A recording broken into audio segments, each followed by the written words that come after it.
morning, students. Today we are going to learn unit number 2, 2.1. Try again.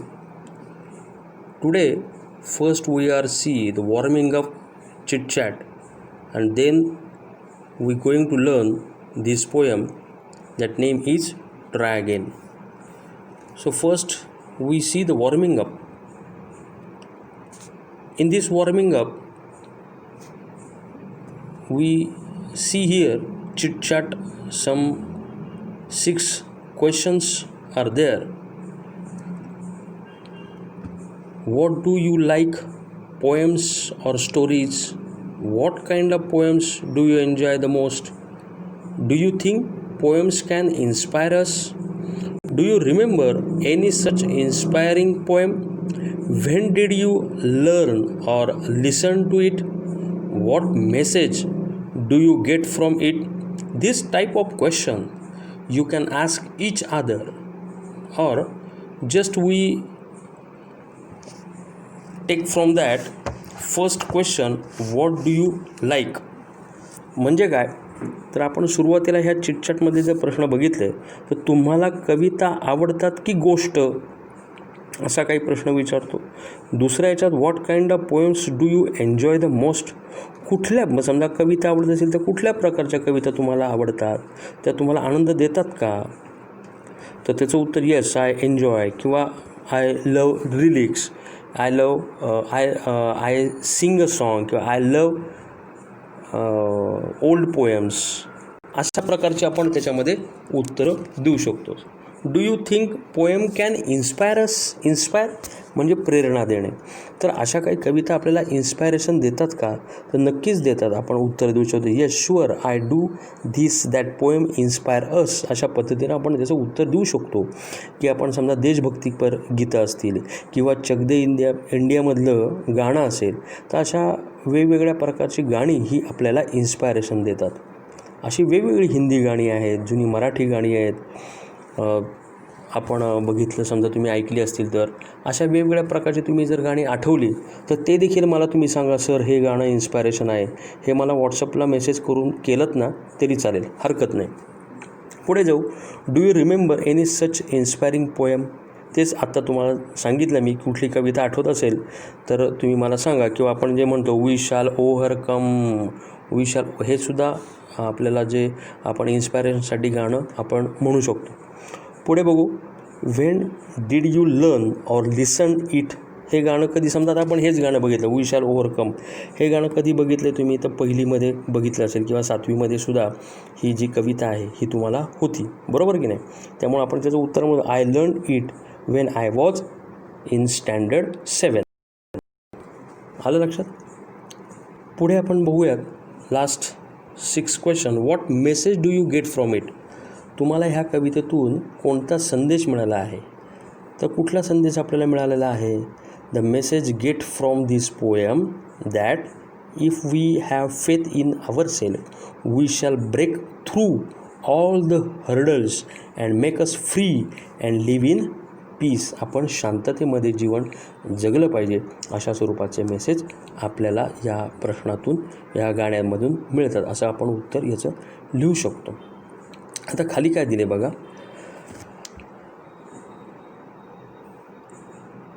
For groups of 6 each, everyone from the group should share an experience situation where first he or she experience failure but after continuous efforts achieve success. तर खाली तो chart दिला आहे. त्या चार्टमध्ये सुरुवातीला तुम्ही काय केलं, नंतर काय केलं, तिसऱ्या वेळेस काय केलं, चौथ्या वेळेस काय केलं, आणि 5व्या वेळेस तुम्हाला कशा प्रकारचा सक्सेस मिळाला, हे तुम्ही मराठीमध्ये जरी मला लिहून हे अशा 5 प्रकारचे, म्हणजे पहिल्या स्टेप्सला तुम्ही म्हणजे समजा एखादी आपण उदाहरण घेऊ की समजा तुम्ही पहिली तिसरीत होता, तिसरी चौथीत होता, त्यावेळेस तुम्हाला लंगडीमध्ये खेळायला घेतलं, पण लंगडी तुम्हाला येत नव्हती, पण तुमची इच्छा होती की मला चांगल्या प्रकारची लंगडी आली पाहिजे. मग त्याच पद्धतीनं तुम्ही कुठले कष्ट घेतले, मग तुम्ही कुठल्या पळायला लागलात, मग हळूहळू तुम्हाला लंगडी यायला लागली. हा सुरुवातीला तिसरीत झाला, चौथीत काय अनुभव आला, 5वीत, मग सर आता तुम्ही 7वीत 8वीत गेल्यानंतर तुम्ही त्या लंगडीच्या टीमचे कॅप्टन झालात.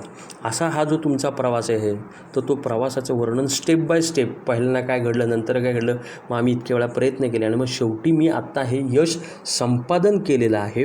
तर अशा स्वरूपाचे तुमच्या वैयक्तिक जीवनामध्ये आत्ता ह्या 8 वर्षामध्ये तुम्हाला कुठले अनुभव आले असतील तर ते तुम्ही मला शेअर करायचे.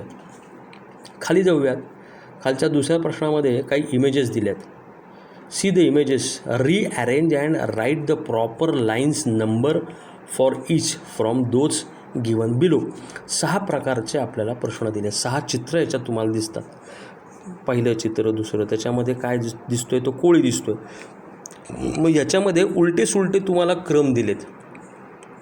लक्षात आलं? तर ह्या 6 कुठं लागतील ते? पहिला, the spider climbed again a little higher. Yes, it did not give up and climbed higher and higher. It spilled and fell down. A spider began to climb a wall. Finally it reach the top. आणि 6वं, it fell down again the second time. म्हणजेच काय करायचं आहे की तुम्हाला इथं उलटे सुलट्या प्रकारचे क्रम दिलेले आहेत प्रश्नांमध्ये, तर ते तुम्हाला योग्य प्रकारे वरती जे कॉलम दिसतात तर तिथे तुम्हाला ते इन्सर्ट करायचे आहेत. मग पहिला कुठला येईल, दुसरा कुठला येईल, तिसरा कुठला येईल, हे तुम्ही बघायचे आणि मला व्हॉट्सअप करायचे. ठीक आहे. आणि शेवटी मॉरलसुद्धा तुम्हाला द्यायचं आहे. तर मॉरल म्हणजे काय, ह्या आत्ताच्या ह्याच्यामध्ये तुम्ही जो हे जे बघताय, तो स्पायडरमॅन चढतो उतरतो चढतो उतरतो, ह्यात साधारणपणे आपण काय देऊ शकतो की if you don't succeed at first, try again and try again till you succeed. अशा पद्धतीने तुम्ही मॉरल तुम्ही लिहू शकता. ठीक आहे. हे लिहायचे आणि मला पाठवायचे. पुढे जाऊ आपण. ही कविता बघूयात. Try again. एकदा संपूर्ण कविता मी तुम्हाला वाचून दाखवतो. तुम्ही तुमच्या पुस्तकात बघा आणि नीट ऐका, म्हणजे तुम्हाला काय कळतील, त्याचे उच्चार, शब्दोच्चार ज्या काय आहेत ना ते तुम्हाला कळतील. ट्राय अगेन ही लिहिली आहे कोणी, तर W.E. हिस्कन यांनी लिहिलेली आहे. Tis a lesson you should heed. Try again. If at first you don't succeed, try again. Then your courage should appear. For if you will preserve, you will conquer. Never fear. Try again. Once or twice. Though you should fail, try again. If you would at last prevail, try again. If we strive, 'tis no disgrace, though we do not win the race. What should we do it in that case? Try again. If you find your task is hard, try again. Time will bring you your reward. Try again. All that other folk can do, why with patience may not you? Only keep this rule in view. Try again. लक्षात आलं? आता आपण काय करूया, प्रत्येक line wise मी तुम्हाला explanation देतो, ते तुम्ही ऐकायचं आहे. ठीक आहे. Tease a lesson you should heed. Try again. सुरुवातीला टीज म्हणजे काय तर ते आपण बघूया. TIS, this is the short form of it is. हे लिहून घ्यायचे. टीजचा अर्थ काय आहे, इट इज. हे हा कशाचा शॉर्ट फॉर्म आहे, इट इजचा शॉर्ट फॉर्म टीज. हे लक्षात घ्यायचं आहे. हिड, पे अटेन्शन. अटेन्शन म्हणजे पे अटेन्शन, लक्ष देणे. टीज लेसन यू शुड हिड ट्राय अगेन. तुम्ही ह्या गोष्टीकडे लक्ष द्यायचे की आपण सारखा प्रयत्न केला पाहिजे. हे लेसन, हे ऑब्झर्वेशन, हे आपल्या जीवनामध्ये ध्येय लक्षात आलं पाहिजे. If at first you don't succeed, try again. जर पहिल्याच प्रयत्नात आपण यशस्वी झालो नाही तर आपण काय केला पाहिजे, प्रयत्न केला पाहिजे. If at first you don't succeed, पहिली गोष्ट काय लक्षात ठेवली पाहिजे, जोपर्यंत आपल्याला सक्सेस मिळत नाही, म्हणजे आपल्याला यश मिळत नाही, तोपर्यंत आपण प्रयत्न हे चालू ठेवले पाहिजे. Then your courage should appear. For if you will preserve. आता परसिवर म्हणजे काय, ध्येय ठेवा. काय, की मला जिंकायचंच आहे, मला सक्सेस व्हायचंच आहे, हे आपले ध्येय असल्याशिवाय आपण सक्सेस होत नाही. You will conquer, never fear, travel. You will conquer म्हणजे काय? जिंकणे. म्हणजे जिंकण्याचं ध्येय हे ठेवलं पाहिजे. नेवर फिअर, कधीही घाबरलं नाही पाहिजे. त्यामुळं आपण हा कायमस्वरूपी प्रयत्न हा केलाच पाहिजे. किती वेळा? Once or twice. एकदा करायचा का? दोनदा करायचा का? नाही. Though you should fail, try again. जोपर्यंत आपल्याला सक्सेस मिळत नाही तोपर्यंत हा आपण प्रयत्न चालू ठेवला पाहिजे. वन्स ऑर ट्वाईस म्हणजे एकदाच करा, बरं ठीक आहे एकदा नाही दोनदा करू. मग दोनदा केलं तरी आपण फेल होतो आहे किंवा आपल्याला सक्सेस त्याच्यामध्ये मिळत नाही आहे. तर असं न करता, आणि तरी तुम्ही फेल झाला असं इथं म्हटलं आहे, पण जोपर्यंत आपल्याला कुठलंही यश संपादन करता येत नाही, जोपर्यंत आपल्या हाताशी मिळत नाही तोपर्यंत आपण प्रयत्न केला पाहिजे. तुम्ही कुठलेही शास्त्रज्ञ घ्या, हे 100 वेळा, हजार वेळा प्रयत्न करतात, तेव्हा ते कुठं जाऊन यश त्यांना मिळत असतं. असंच आपलं ध्येय आणि धोरण पाहिजे. आता कुठले क्रिकेटमधलं उदाहरण घ्या किंवा टेबल टेनिसमधनं PT उषाचं उदाहरण घ्या किंवा तुमचा धोनी हा सुरुवातीला कसा होता आणि आत्ता त्याची किती वाहवा होती आहे. पहिल्यांदा सुरुवातीला सचिन तेंडुलकर 18 वर्षी ज्यावेळेस क्रिकेट खेळायला इंटरनॅशनल मॅच खेळायला जेव्हा आला, मग त्यावेळेस त्याला पहिल्यांदाच आलेला त्यांनी 6 or 4 मारायला सुरुवात केली का? तर नाही. पहिल्यांदा तो 1 रनर आऊट झालेला आहे, 0 आऊट झालेला आहे. मग त्यांनी खेळणं सोडून दिलं का? अरे नाही मला जमतच नाही, आता नको खेळायला असं म्हटलं का? तर तसं न करता आज त्याला भारतरत्न पुरस्कार मिळाला. त्यांनी त्याच्या अगोदर म्हणजे 18 वर्षाच्या पूर्वीपासून तो सराव करत होता. त्यावेळेस तो कुठे जाऊन तो सक्सेस झाला आणि त्याचा धडा आपल्याला आपल्या पाठ्यपुस्तकामध्ये बघायला मिळतो. त्यामुळे अशी बरीच उदाहरणं आपल्याला बाहेर बघायला मिळतील. आता तुम्ही मोदींसारखं जे उदाहरण बघायला मिळेल, आपले जे पंतप्रधान आहेत, तर ते सुद्धा एक 15-20 वर्षापूर्वी ध्येय ठरवलं होतं त्यांनी काही गोष्टींचं, तर ते आज पूर्णत्वाला आल्याचं त्यांना दिसून येतं आहे. तर अशा स्वरूपाचे आपण सुद्धा हे ध्येय ठरवलं की एखादी गोष्ट करायची ठरवली तर ती जोपर्यंत पूर्णत्वाला जात नाही, जोपर्यंत त्याच्यामध्ये आपल्याला यश मिळत नाही, तोपर्यंत आपण ती सोडायची नाही. तोपर्यंत प्रयत्न हे करतच राहायचे आहे. Try again. मग ते एकदा आणि दोनदा, मी एकदा केलं दोनदा केलं असं म्हणायचं नाही. लक्षात आलं? पुढे if we strive tease no disgrace, though we do not win the race, what should we do in that case? Try again. आत्ताच सांगितलं आपण, आता इथे नवीन अर्थ घेऊ आपण. इफ वी स्ट्राईव्ह, STRIV, इथं काय लिहिलं आहे? Strive, try very hard, struggle म्हणजे आपण त्याच्यामध्ये प्रयत्न हा केला पाहिजे. लक्षात आलं? म्हणजे स्ट्रगलिंग केलं त्याच्यामध्ये, मग तरी हा डिस्ग्रेस म्हणजे आपली बदनामी झाली, आपला अपमान झाला. लिहून घ्यायचा हा शब्द, डिस्ग्रेस. मग ह्याच्याकडं आपण म्हणजे मी फार प्रयत्न केले हो सर, तुम्ही सांगितलं, मी सकाळी उठायचो, जिमला जायचो, हे करायचो, पण तब्येत माझी काही होत नाही हे कितीही स्ट्रगल केला, कितीही तुमचे अपमान झाले, कितीही लोक तुम्हाला बोलत असली तरीसुद्धा जोपर्यंत आपल्याला यश मिळत नाही, though we do not win the race, जोपर्यंत आपण शर्यत जिंकत नाही, जोपर्यंत ठरवलेलं ध्येय आपण प्राप्त करू शकत नाही, what should we do in that case? अशा परिस्थितीत आपण काय केलं पाहिजे? ट्राय अगेन, प्रयत्न केला पाहिजे.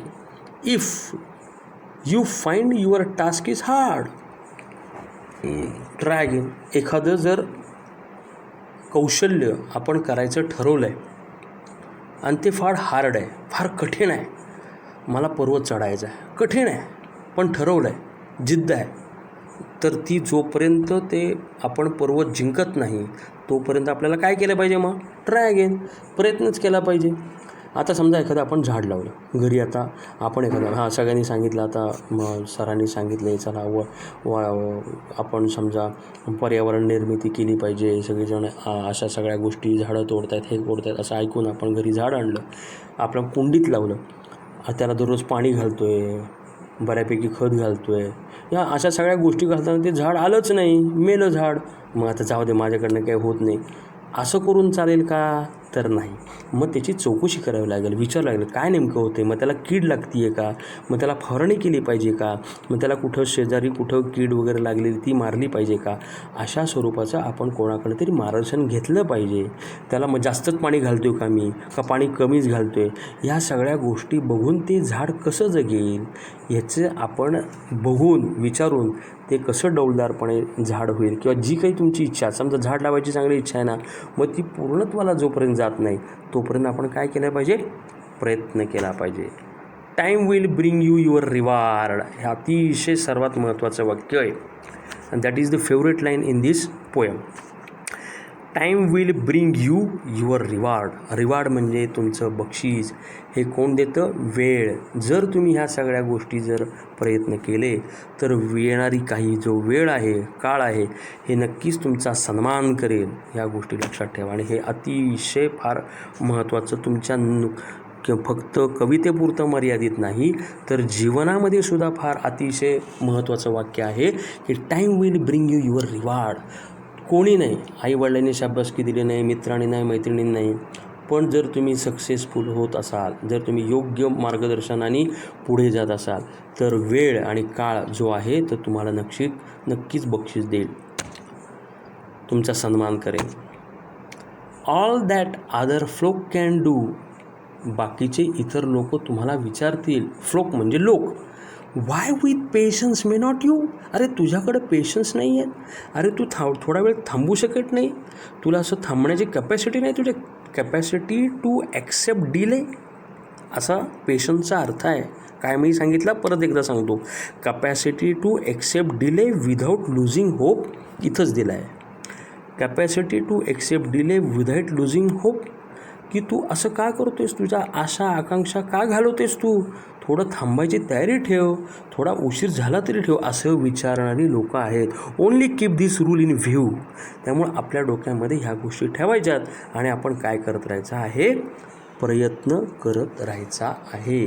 त्यामुळे ह्या कवितेचा सार काय आपण घ्यायचा की आपल्या जीवनामध्ये जर एखादं ध्येय, आता सुरुवातीला ध्येय आपलं काय असेल तर समजा आपली कुठली कला असेल, जी तुम्ही शिकत असाल, कोणी चित्रकला शिकत असेल, कोणी गायन शिकत असेल, कोणी समजा जर एखाद्या खेळामध्ये प्रावीण्य मिळवण्याचा प्रयत्न करत असेल तर ते ध्येय आपल्यासमोर ठेवून, किंवा आता 10वीची परीक्षा 2 वर्षात येणार आहे, मग त्यासाठी माझा अभ्यास, मला ह्या गोष्टी जमत नाही आहे, ह्या करायच्या, तर असं छोटं ध्येय सुरुवातीला जर आपल्या डोळ्यासमोर आपण ठेवलं आणि ते अचिव्हमेंट करण्यासाठी आपण प्रयत्न केले तर 100% आपल्याला सक्सेस हा मिळतो.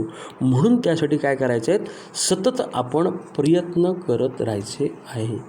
या गोष्टी, ही जी कविता तुम्हाला समजली असेल, बरोबर आहे. आणि समजा काही ह्याच्यामध्ये तुम्हाला शंका असतील तर तुम्ही मला व्हॉट्सअपवर विचारल्या तरी हरकत नाही. आता खाली हा जो इंग्लिश वर्कशॉप दिलेला आहे, तर ह्या the following anagrams contain word phrase the poem, तर हे तुम्ही सोडवायचं आहे. दुसरा दिला आहे, pick out lines convey the following from the poems, find the poems autonomous म्हणजेच ॲपोजिट वर्ड जे आहेत, answer in your own word, स्वतःच्या भाषेत तुम्हाला हे प्रश्न द्यायचे आहेत. त्याचबरोबर read the poem and fill in the web choosing points from. कवितेमध्येच जे काही ह्या वॉट लीड्स टू सक्सेस या संदर्भातल्या कवितेमध्ये आले, ट्राय अगेन, अजून कुठला शब्द असेल तर तो तुम्ही शोधायचा आहे आणि आपल्याला ह्या चार्टमध्ये, फ्लो चार्टमध्ये लिहून तुम्हाला पाठवायचं आहे. म्हणजे समजा आपण त्याच्यामध्ये कुठला बघितला, किंवा पेशन्स हा आत्ताचा शेवटचा शब्द बघितला, किंवा करेज असा शब्द आहे, कशासाठी उपयोगात येतो, व्हॉट इज द लीड्स, म्हणजे आपल्याला सक्सेस होण्यासाठी उपयोगात येणार आहे. तर असे इथे मुद्दे तुम्ही घालायचे आहेत आणि मला पाठवायचे आहेत. तुम्हाला ही कविता समजली असेल असं मी गृहीत धरतो. किंवा ह्याच्या काही तुम्हाला शंका असतील तर त्या तुम्ही मला विचारल्या तरी चालतील. आणि कविता ही तुम्ही घरात मोठ्याने वाचा. आणि त्याचबरोबर शेवटचा मुद्दा, ह्या कवितेचं ॲप्रिसिएशन हे तुम्ही मला लिहून पाठवायचं. ॲप्रिसिएशन ऑफ पोएम हे 100% सर्व मुलांनी मला लिहून पाठवायचं आहे. आणि काही कळलं नसेल तर मला तुम्ही व्हॉट्सअपवर विचारा. ठीक आहे, आपण इथे थांबूयात. Thank you very much. धन्यवाद मित्रांनो. जिजामाता स्कूल भोसरी या चॅनलला सबस्क्राईब करा आणि बेल आयकॉन दाबायला विसरू नका. जय हिंद, जय महाराष्ट्र.